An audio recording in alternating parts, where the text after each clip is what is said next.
वो अजीब सा दिखता था, चिथड़ों में लिपटा घरों के सामने हाथ फैलाए खड़ा। कोई कुछ दे देता, कोई झिड़क देता। उसकी मैली कुचैली हालत को देखकर सब उससे दूर भागते, लेकिन वो अपनी मस्ती में रहता।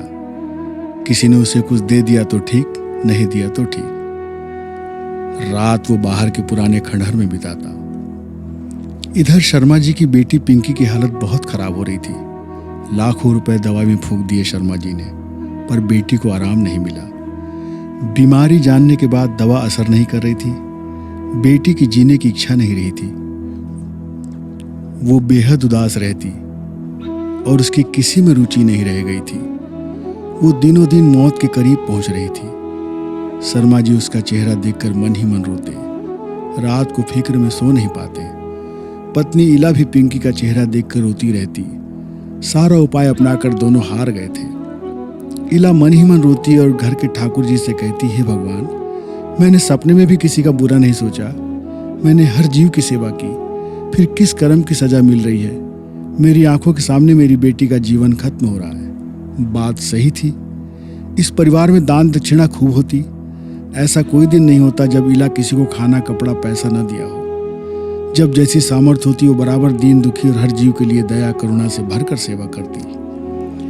उसके दरवाजे को तो गायें भी पहचानती। नियत समय में वो दरवाजे पर आकर खड़ी हो जाती और रंभाती। इला समझ जाती कि इनको कुछ न कुछ देना है। कभी घर में खाना नहीं बचता तो सामने की दुकान से चना गुड़ी खरीद कर गाय को खिलाती। इतने प्रेम और सेवा के बावजूद पिंकी को किसी की दुआ नहीं लग रही थी। माँ बाप को चैन नहीं था। वो भिखारी भी अक्सर उनके दरवाजे आता तो इला उसके कटोरे में गरम ताजी रोटियां और सब्जी डाल देती। वो खामोश वहां से चला जाता। आज पिंकी ज्यादा ही बीमार है। रह रहकर चीखती है, बड़बड़ाती है, फिर बेहोश हो जाती है। डॉक्टर कहते हैं कि बीमारी के कारण ऐसा नहीं हो रहा है। पिंकी को कुछ मानसिक तकलीफ भी है जिस वजह से ऐसा हो रहा है, और वे उसे नींद का इंजेक्शन लगा देते। लेकिन पिंकी की परेशानी जस की तस।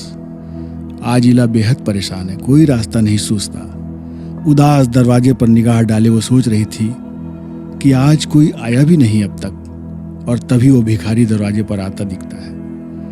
आज उस भिखारी की आंखें कुछ तलाश रही हैं। इला उसके लिए कुछ खाना लाने भीतर चली जाती है।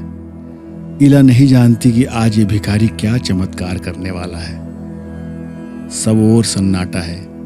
इला भी रसोई में है, और तभी वो भिखारी अपनी झोली से कुछ सरसों के दाने नीचे बिखेर देता है और कुछ बुदबुदाते हुए एक एक दाना फिर से उठाने लगता है। वो एक एक दाना उठा रहा है। उसने इला के बाहर आते आते आधे से ज्यादा दाने उठा लिए और अपनी झोली में डाल लिया। इला बाहर आई।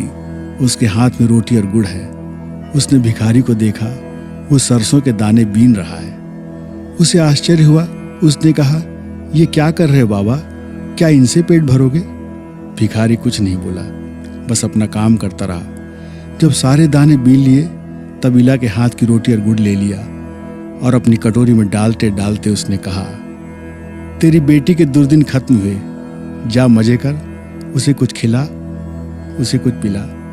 और हंसते हंसते बाबा भिखारी चले गए। इला कुछ सोचती रही। जमाने भर से ठुकराया एक लाचार भिखारी उसे ऐसा आशीष क्यों दे रहा है? पर कुछ भरोसा लेकर वहीं बैठ गई। थोड़ी ही देर में पिंकी की आवाज आई, मम्मी मम्मी, कुछ खाने को दो, भूख लगी है। इला के आश्चर्य का ठिकाना नहीं रहा। जो लड़की महीनों से कुछ न बोली हो, जिसे 2 कौर खिलाने में मशक्कत करनी पड़ती थी, आज वो खुद से खाना मांग रही थी। आ रही हूँ बेटी, अभी आ रही हूँ। इला ने 2 रोटी और भिंडी की सब्जी लेकर पिंकी के पास गई तो देखा कि पिंकी बिस्तर पर बैठी है और उसके चेहरे पर मुस्कान है। इला तो हैरान है। उसने पिंकी को खिलाया। आज वो बड़े चाव से खा रही थी। वाह, ये तो चमत्कार हो गया। शर्मा जी आए तो सारा हाल सुनकर उनके चेहरे की रंगत लौट आई।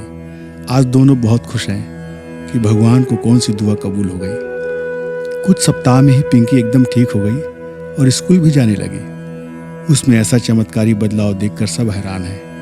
इला समझ गई कि भिखारी बाबा की दुआ काम कर गई, लेकिन उनकी दुआ ऐसा चमत्कार करेगी ये उसने सपने में भी नहीं सोचा था। उसे आभास होने लगा कि बाबा केवल बाहरी रूप में भिखारी हैं, लेकिन भीतर ही भीतर कुछ और। दरअसल ये भिखारी बाबा अघोरी थे।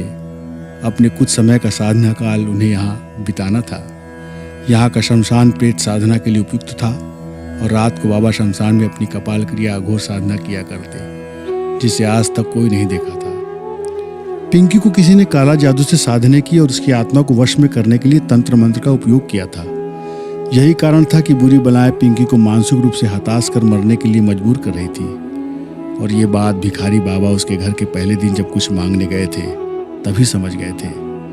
वे उसके कष्ट का उपाय कर रहे थे, लेकिन इस बात की भनक किसी को नहीं लगी। इला की सेवा, प्रेम, करुणा का भाव और गहरी आस्था के कारण उसे ऐसी मदद मिल गई। उसकी दयालुता को देखकर बाबा उसका संतान कष्ट दूर करने का उपाय कर रहे थे।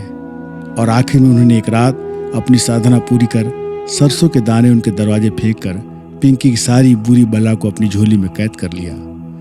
वे बला छटपटाती रहीं और बाबा से मुक्ति के लिए गिड़गिड़ाती रहीं। बाबा ने उन्हें मुक्त तो किया, लेकिन उन्हें चेतावनी भी दी कि कभी उस घर की ओर रुख न करना। वे सारी बलाएं बाबा के कहने से दूर चली गईं। इला के घर भिखारी बाबा कुछ दिनों से नहीं आए थे। उसे आशंका हुई। उसने शर्मा जी से कहा तो शर्मा जी ने पता लगाया तो पता चला कि वो भिखारी बाबा खंडहर में अब नहीं रहते, वो कहीं और चले गए हैं। इला उस फरिश्ते के दर्शन के लिए व्याकुल उठी, पर बाबा कहीं नजर नहीं आए। उनकी साधना कहीं और शुरू हो गई थी। पर जाने अनजाने बाबा की सेवा का फल इला को मिला था। उसकी एकमात्र संतान उस फरिश्ते की वजह से बच गई थी।